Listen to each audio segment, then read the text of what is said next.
वृक्ष से बांध करके रघु महाराज ने बाण पर प्रत्यंचा चढ़ाई और रावण को मारने का प्रयास करने लगे। इतने में ही ब्रह्मा जी प्रकट हो गए। ब्रह्मा जी प्रकट होकर के कहते हैं, भगवान आप इसको मत मारिए। जब रावण नया नया राजा बना था ना लंका का,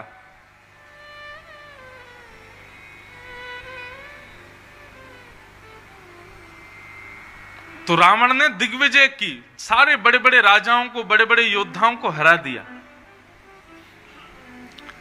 एक दिन रावण अपने मंत्री से पूछता है कि क्यों, बताओ पृथ्वी पे कोई राजा बचा जिसको मैंने ना हराया हो? तब मंत्री ने बताया, बोले हाँ महाराज जी एक राजा बचा है। बोले कौन? बोले उत्तर भारत के एक राजा हैं, उनका नाम है राजा रघु।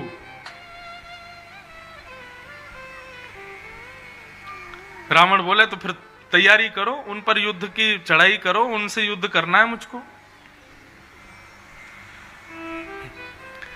मंत्री ने कहा, बोले देखिए महाराज जी मैं आपके सामने ज्यादा तो कुछ कह नहीं सकता हूं, लेकिन आपसे प्रार्थना करूंगा कि रघु से कभी युद्ध करने का मन मत बनाइएगा। रावण बोला क्यों? बोले कि उनके बल की पराकाष्ठा अद्भुत है, उनसे युद्ध मत कीजिएगा आप। बहुत ध्यान से सुनिए बंधु, अद्भुत कथा है ये भी।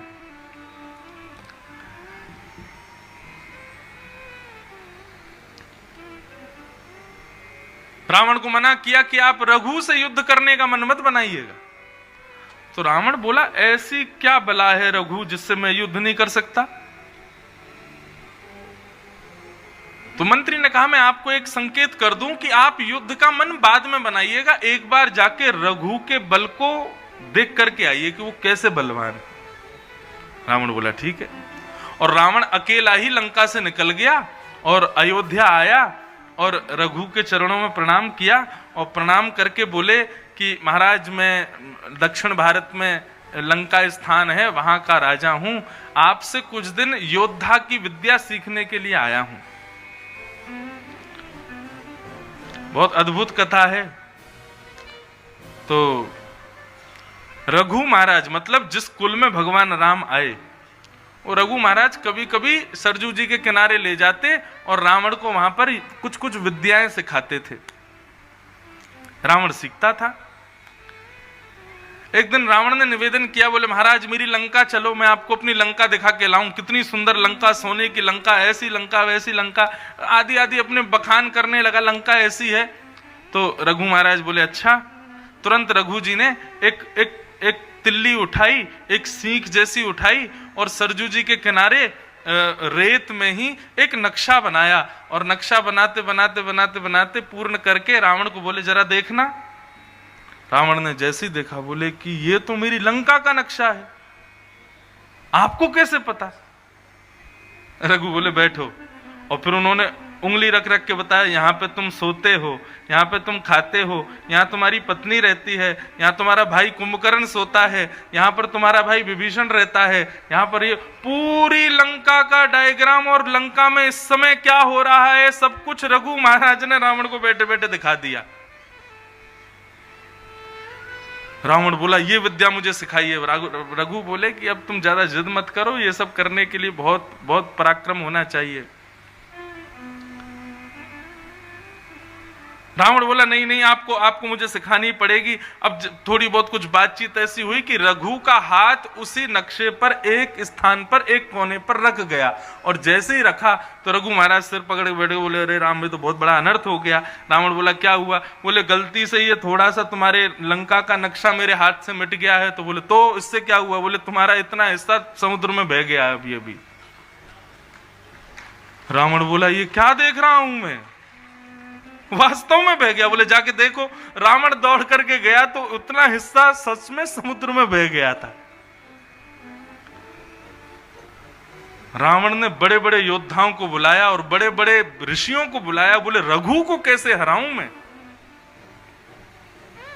तब एक ऋषि ने बताया, बोले रघु को हराने के एक ही उपाय है। बोले क्या? बोले उनकी पत्नी का पातिव्रत धर्म है जो रघु की रक्षा करता है। यदि उनकी पत्नी का पातिव्रत धर्म टूट जाएगा, रघु उसी समय हार जाएंगे।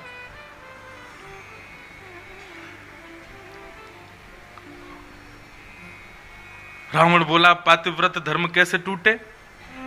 पातिव्रत धर्म का एक ही है कि पति के अलावा सब भाई बंधु हैं, उनके अतिरिक्त किसी के प्रति दृष्टि ना पड़ना, ये पातिव्रत धर्म था उनकी पत्नी का। बहुत ध्यान से सुनिएगा बंधु। तो रावण के पास में राक्षसी विद्याएं तो थीं। रावण ने अपनी एक राक्षसी विद्या से रघु का रूप धारण किया और रघु का रूप धारण करके अयोध्या में प्रवेश किया। रघु कहीं युद्ध करने के लिए या किसी आवश्यक कार्य से कुछ दिनों के लिए बाहर गए हुए थे और इसी अवकाश को जानकर के रावण रघु का रूप धारण करके अयोध्या में आ गया। बोले मैं रघु बन करके जाऊंगा और रघु की पत्नी के पातिव्रत धर्म को तोड़ दूंगा। तो रावण जैसे ही रघु का रूप धारण करके आए, सबने प्रणाम किया, जय जयकार होने लगी, महाराज रघु पधारे, सबने स्वीकार किया। लेकिन सभा विराम करके जैसे ही रावण अंतःपुर में गया जहां रघु की पत्नी बैठी थी, वहां जाकर के जैसे ही अंतःपुर में प्रवेश किया और रावण ने अपना मुकुट उतार करके रघु की पत्नी की ओर देखा तो पत्नी टकटकी लगा करके रावण की ओर देख रही थी। और जैसे ही समीप जाने का प्रयास किया तुरंत उन्होंने तलवार निकाल ली। बोले मैं सब जानती हूं तुम रावण हो, अपने रूप में आ जाओ। रावण बोला तुम कैसे पहचान गई कि मैं रावण हूं? मैं रघु हूं। अरे रावण क्यों बोलती हो मैं रघु हूं? बोले रघु के स्वरूप की पहचान है। बोले क्या? वो जब अपनी सभा पूरी करते हैं, सभा पूरी करने के बाद अयोध्या की रज को अपने माथे से लगा करके आते हैं, तुम्हारे माथे पे वो रज दिख नहीं रही है, इससे ये बात प्रमाणित होती है कि तुम रघु नहीं हो। कौन हो? अपने रूप में आ जाओ। और रावण अपने रूप में आया, बंदियों ने बंदी बना लिया। रघु महाराज को जैसे ही पता चला कि रावण ने इतना बड़ा दुष्कर्म किया, मेरी पत्नी का पातिव्रत धर्म तोड़ने का प्रयास किया, उसी समय रावण को सामने एक वृक्ष से बांध करके रघु महाराज ने बाण पर प्रत्यंचा चढ़ाई और रावण को मारने का प्रयास करने लगे। इतने में ही ब्रह्मा जी प्रकट हो गए। ब्रह्मा जी प्रकट होकर के कहते हैं भगवान आप इसको मत मारिए। बोले क्यों ना मारे? बोले कि अब पूरी कथा बताई। बोले जय विजय ही रावण और कुंभकर्ण के रूप में आए हैं और ये इनको मारने का अधिकार केवल और केवल भगवान राम का है, लेकिन आपके इस पराक्रम को देख करके भगवान ने अभी अभी सुनिश्चित किया है कि वे आपके ही वंश में राम बन करके आएंगे। और ये जो बाण आपने अभी धनुष पर चढ़ा रखा है, इस बाण को मुझे दे दीजिए, यही बाण सतयुग में राम जी चलाएंगे, इसी से ये मरेगा। तो वो बाण लेकर के ब्रह्मा जी चले गए और रावण को उस समय मुक्त कर दिया गया। फिर कहते हैं रावण ने इतनी तपस्या की, तपस्या करके ब्रह्मा जी को प्रसन्न किया। ब्रह्मा जी ने कहा वरदान मांगो, तो रावण ने कहा मेरी मृत्यु का बाण आपके पास रखा है, वो बाण मुझको दे दो।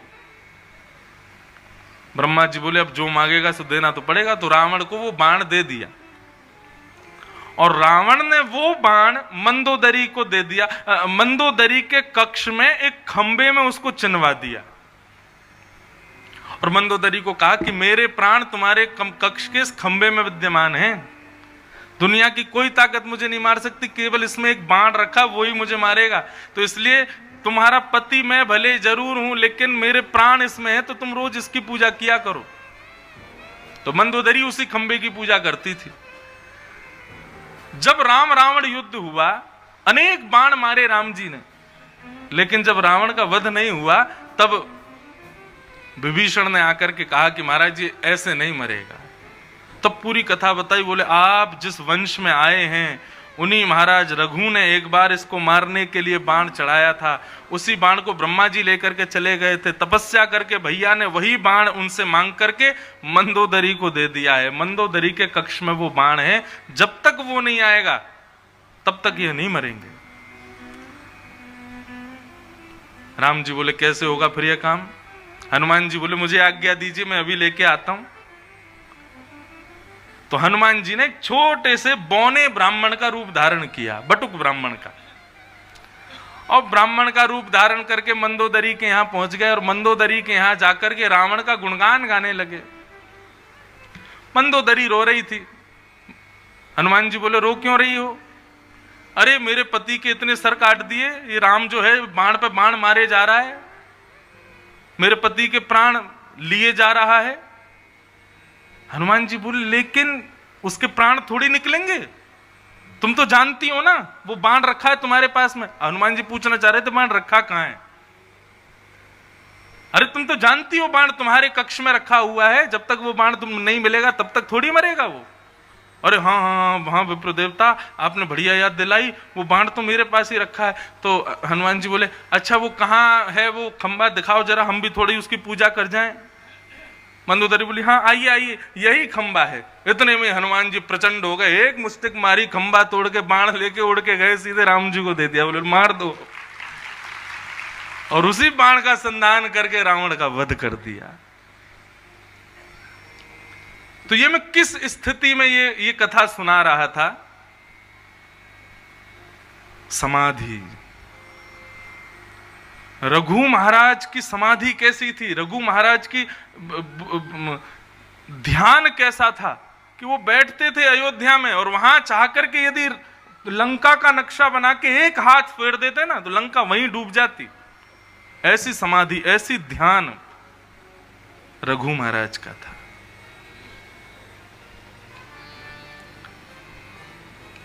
तो इसलिए भैया ये अष्टांग योग जो है,